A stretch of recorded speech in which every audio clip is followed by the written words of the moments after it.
The snow fell like ash, slow and steady, thick enough to erase sound. A rider pushed forward against the dusk, hunched in a worn duster, his horse's breath steaming like smoke from a dying fire.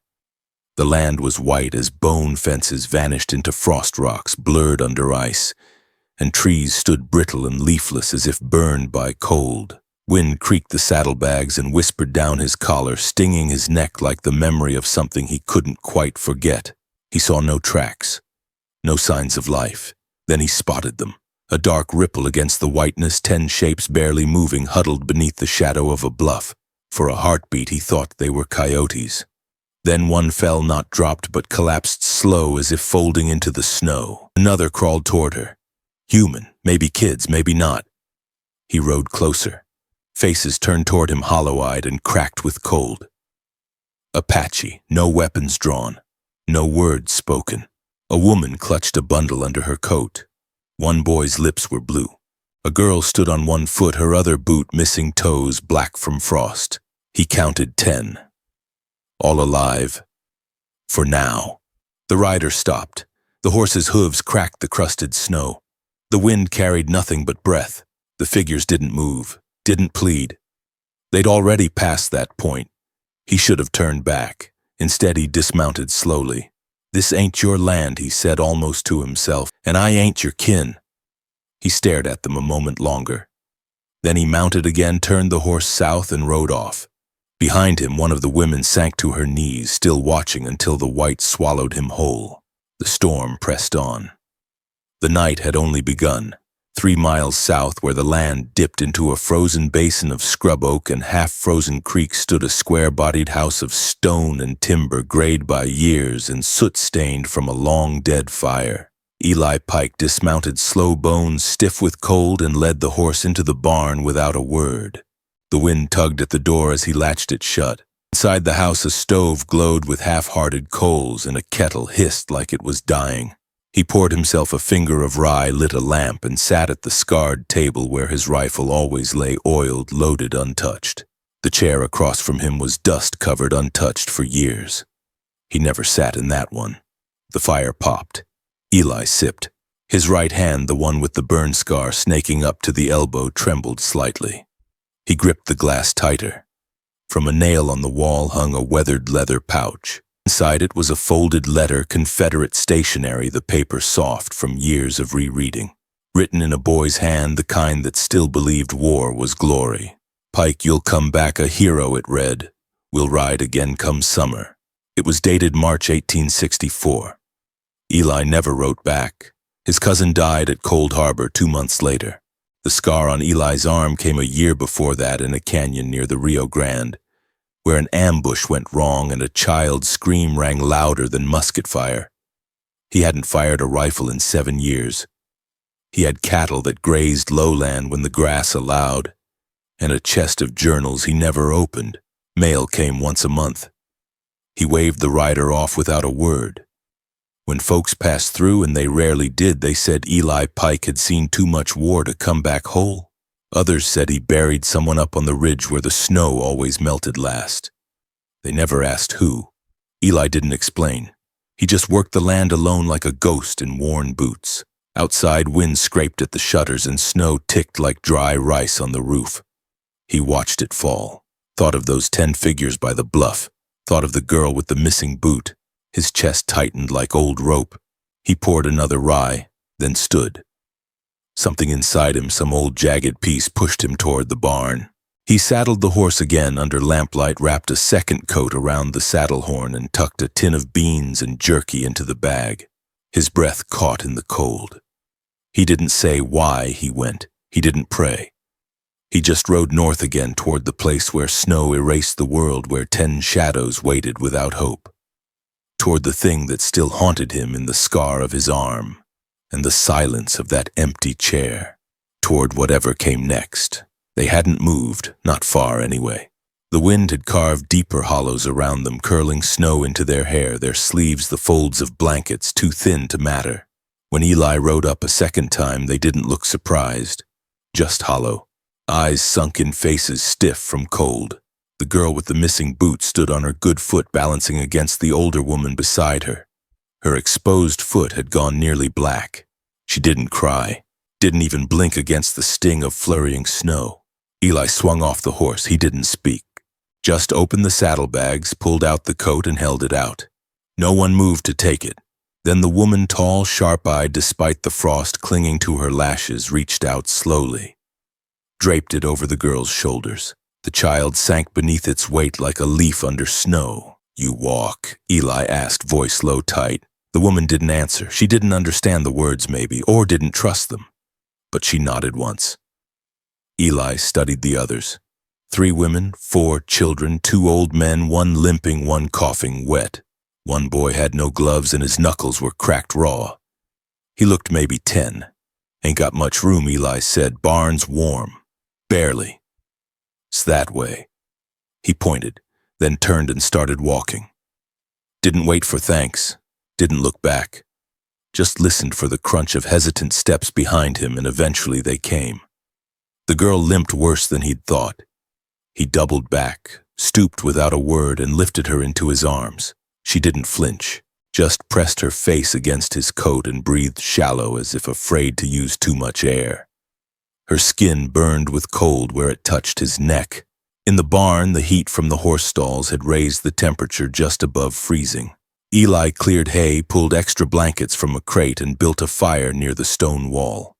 It smoked at first, then caught. He handed out jerky, passed around the tin of beans, opened a water skin. The boy without gloves took 1 bite and wept. Not loud, not messy. Just silent tears down cheeks too young for that kind of hollow. Eli didn't ask questions, didn't pry. Just unwrapped the girl's foot and saw the frostbite had turned purple beneath the black. He swallowed hard, fished out an old flask of turpentine. "Ain't gonna feel good," he muttered, mostly to himself. When the fluid touched skin, the girl's back arched, but no scream came. Her teeth clenched so tight he thought they'd crack. Eli braced her with one hand, cleaning what he could. Then he wrapped the foot in strips of old linen from the saddlebag. The fire cracked beside them. Her breath slowed. Her head fell against his chest. Hours passed. Snow thickened outside. The barn flickered with firelight and shadows. Eli leaned back against a post, the girl still resting against him. One of the old men whispered in Apache to the woman, low, rhythmless, mournful. Eli didn't understand the words, but he understood the sound. The barn smelled of smoke, hay, and something fragile trying to live. Eli closed his eyes, just for a second. Then came the sound of hooves in the snow. Distant, deliberate, too many for comfort. His eyes opened. Cold again. Gunfire wasn't far off now. By morning, the storm had crusted over the world like sugar on a coffin lid. The ranch sat still beneath a shroud of white, its chimney puffing slow spirals of smoke into a colorless sky. In the barn, Eli rose first, limbs, stiff eyes hard. The girl with the wrapped foot hadn't stirred in hours. Her skin was warm now, barely, and her breath came steady. The others were curled under blankets piled like driftwood around the fire. Eli stoked it, then stepped out into the frost. The wind had died, but the silence was louder now. The kind of silence that waits for the snap of a twig or the click of a hammer. Then he saw them, a glint of brass far off above the ridge. Riders. 6 of them. Cavalry blue, riding with discipline. The front horse was a black stallion, proud and still fast, despite the terrain. Atop it rode a man Eli hadn't seen in a decade, Sergeant Caleb Voss. Broad-shouldered, square-chinned face carved like stone under a Union-issue hat. His saber rattled with each step of the horse. Behind him, 5 more men scouts, all armed, all watching. They came straight toward the ranch. Eli didn't move, just waited by the porch rifle in one hand, muzzled down. When the men arrived, snow sprayed from the stallion's hooves as Voss reined in. "Pike," he said. No smile, no greeting, just a name. Voss. "Heard you were dead." "I am, mostly." The 2 men stared at each other through the rising mist of breath. History sat between them, heavy and sharp. "We're tracking Apache fugitives," Voss said. 10, 2 elders, 4 kids, 1 limping. "Haven't seen a soul," Eli lied. "Storms kept the land clean." Voss didn't blink. "You sure about that?" "Pretty sure." One of the younger soldiers dismounted, walked to the barn, hand on his pistol. Eli stepped slightly to the side, not blocking, not allowing. That yours horse feed tools, nothing else. Voss studied Eli's face. His eyes settled on the scar that curled like burned parchment up Eli's forearm. He knew that scar. He'd seen the same fire, same canyon. They're wanted for attacking a trade route near Bisbee, Voss said. Couple of miners died. That's so orders are to bring 'em in, dead or alive, preferably alive. And if they freeze before you catch them, then they die like animals, Voss said too quickly. Eli flinched. So did one of the younger riders, barely a man. The others didn't. I'll be around, Voss said, tugging his reins. Don't wander too far from home, Pike. Wouldn't dream of it. The patrol circled once around the ranch, eyes scanning the hills, then rode off toward the west slope. Eli watched until they disappeared behind the ridge. Then he turned, walked into the barn, and shut the door with both hands. The Apache woman, the tall one with the sharp eyes, was already standing.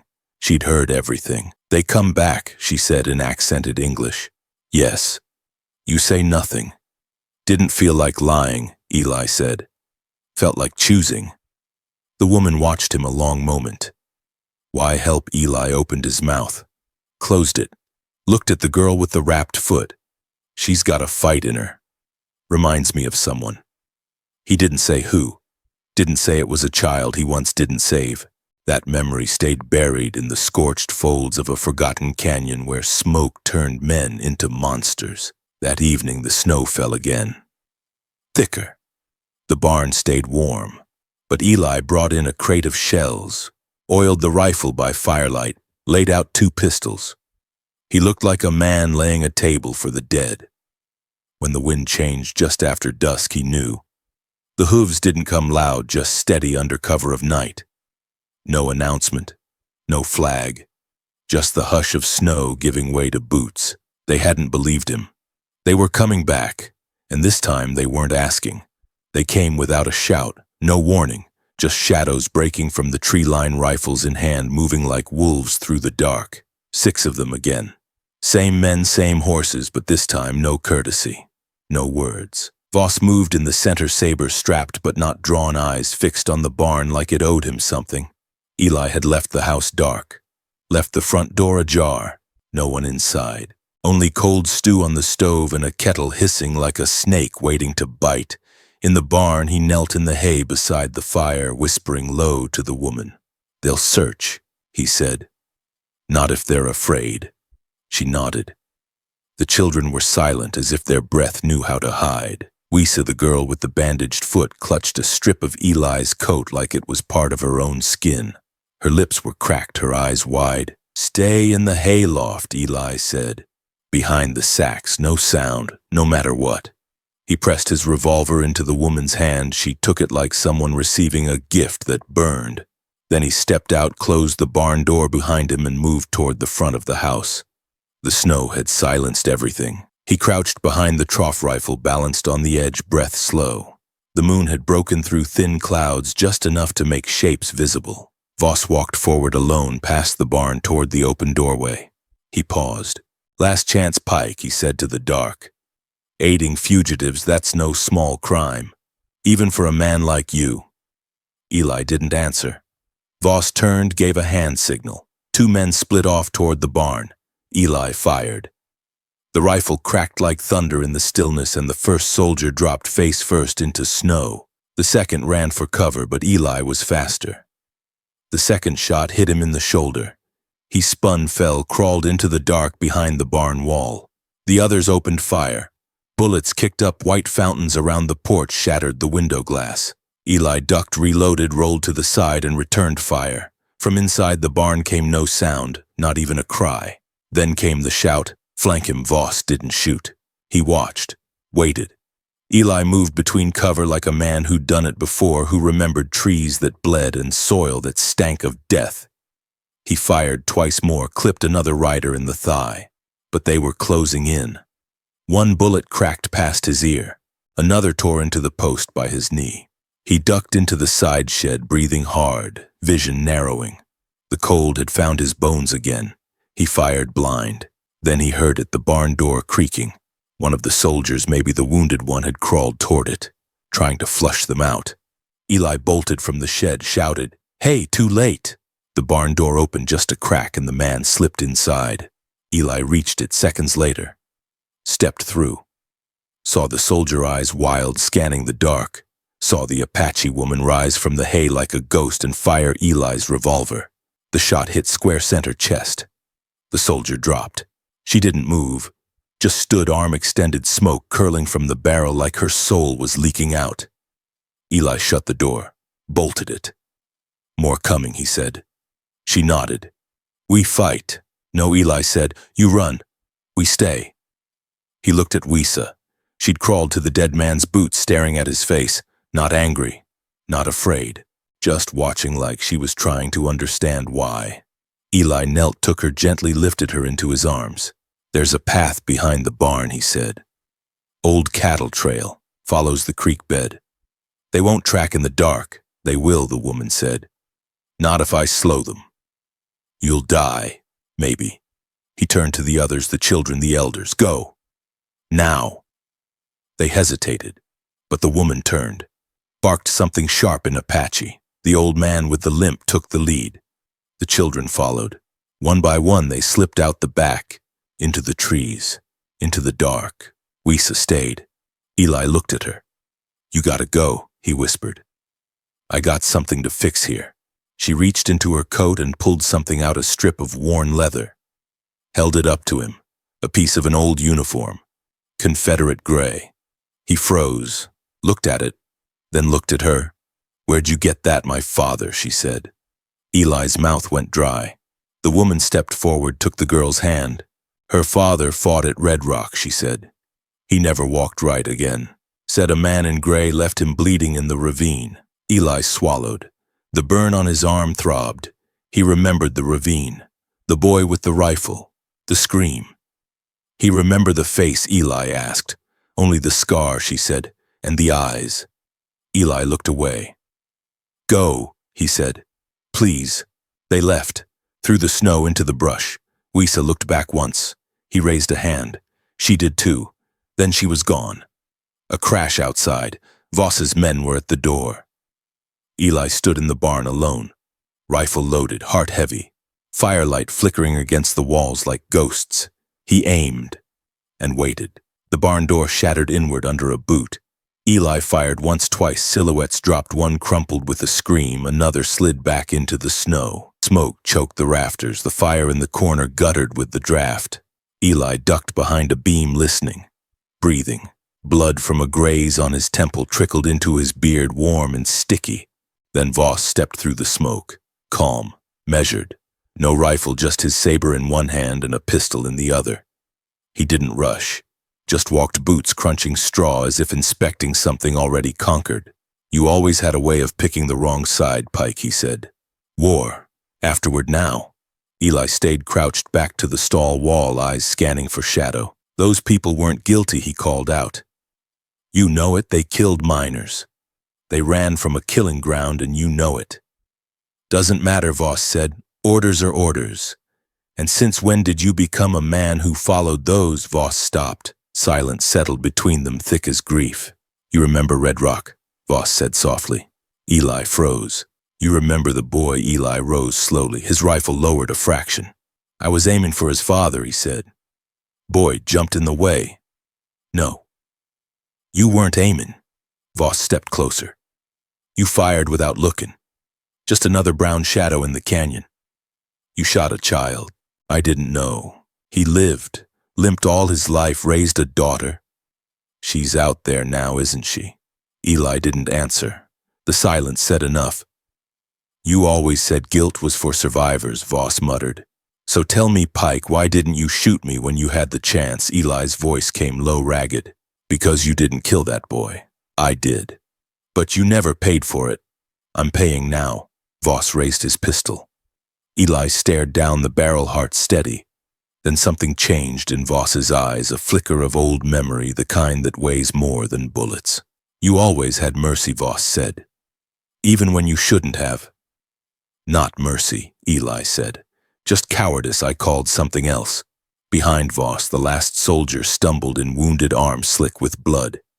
"They're gone," He gasped, ran east. Voss didn't move. His gun stayed raised. Should we follow? The man asked. Voss said nothing. Then slowly, very slowly, he holstered the pistol, turned to the soldier. You saw nothing, he said. We found nothing. The man looked between them, confused, bleeding, then nodded once. Voss turned back to Eli. We're done here. Eli lowered his rifle fully. No report. I'll write that we found bodies in the snow. Too late. No signs of survivors. Why? Voss took a breath. Because I never wanted to be the kind of man I became. Then he walked out. The soldier followed, limping. Their horses cracked frozen branches as they disappeared into the woods. Eli sat down in the hay. The blood from his temple had dried. His shoulder ached from the recoil. Somewhere beyond the ridge, the sky was graying with dawn. In the silence, Eli pulled the Confederate letter from his pouch. Opened it. The paper was soft, the words fading. We'll ride again come summer. He folded it, slipped it into the pocket of his coat, then reached for the child's leather strip, the piece from her father's uniform, and tied it gently around his wrist over the burn scar. It fit like it belonged there. The barn still smelled of gunpowder. But the fire had steadied. Outside, the wind shifted. For the first time in years, Eli Pike didn't feel cold. The sun rose quietly, stretching pale light across the blood-stained snow. The land looked soft again, the way snow fools the eye, clean, untouched, as if nothing violent had ever dared crawl through it. But the footprints told the truth. So did the broken barn door. Eli Pike didn't come out until noon. He moved slow, ribs aching, every breath a reminder of the night's cost. Smoke curled from the chimney once more. The fire inside hadn't died. He tended the horses first, then gathered the fallen rifles, laid them side by side in the shed. No trophies, just burial. He took his time with the wounded soldier's saddlebag. Inside was a pack of matches, a can of coffee, and a single dog-eared Bible with blood on the edges. Eli left it where it lay. The barn he left open. Let the wind pass through it, let the snow cleanse what it could. On the porch he sat with a fresh bandage wrapped under his coat, rifle resting across his knees. And he waited, not for trouble, not for the cavalry. He waited for the child. She came back just before dusk. Alone. Her limp was worse, but she moved steady. Weisa stood at the edge of the yard, wrapped in Eli's old coat, her frost-bitten foot bound in moss and cloth. She didn't smile, just looked at him. He nodded once. She stepped closer. In her hands was the letter, the one Eli always carried. She'd taken it when he wasn't looking. Now she held it like it was hers to return. Wordless, she offered it. He reached out, but she didn't let go. She opened it, pointed at the last line. Come summer, she whispered. It was the first time he'd heard her voice. Eli blinked slow. The scar on his arm itched. He took the letter, gently folded it, placed it back in its pouch, then reached into his coat and pulled out something small, a pocket knife, worn but sharp. He handed it to her. Yours now, he said. She took it with both hands, fingers trembling. Your father? He was brave, Eli said.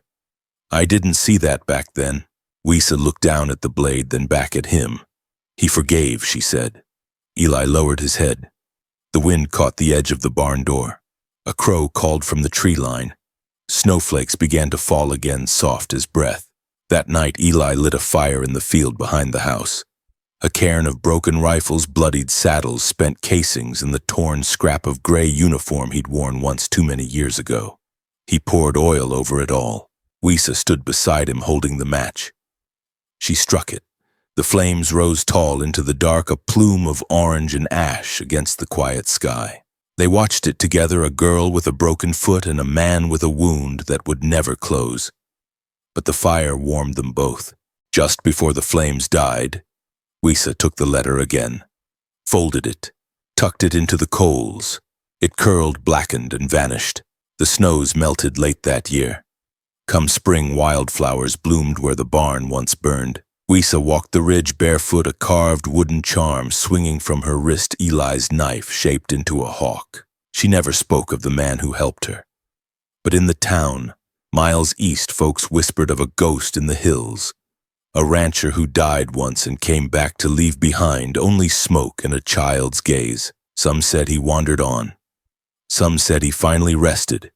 No one knew, except the girl with the hawk at her wrist and the fire in her eyes. If this story stirred you, watch the next tale of courage, silence, and redemption on our channel, and don't forget to subscribe.